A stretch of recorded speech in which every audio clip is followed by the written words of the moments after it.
Þetta er bara örlítil og örstutt ábending varðandi það þegar þú ert að læka færslur á Facebook.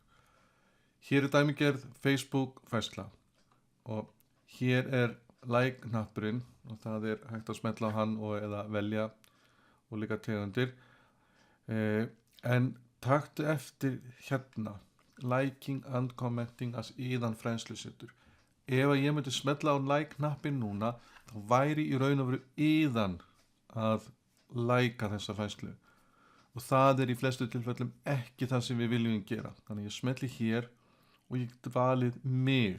Ég smetli hérna, Sigurður Fjalar, þá kemur myndin af mér og þá get ég gert like, nú eða valið eitthvað af þessum valkostum. Og þá er það ég sem er að læka færsluna, ekki íðan. Og þetta á einni við þegar ég er að deila færslur. Það er alltaf pínu vandræðalegt þegar að íðan er að deila eigin færslum, jafnvel á Facebookar ströym íðunar. Þannig að hafðu þetta í huga næst þegar þú deilir eða setur like við færslu á Facebook.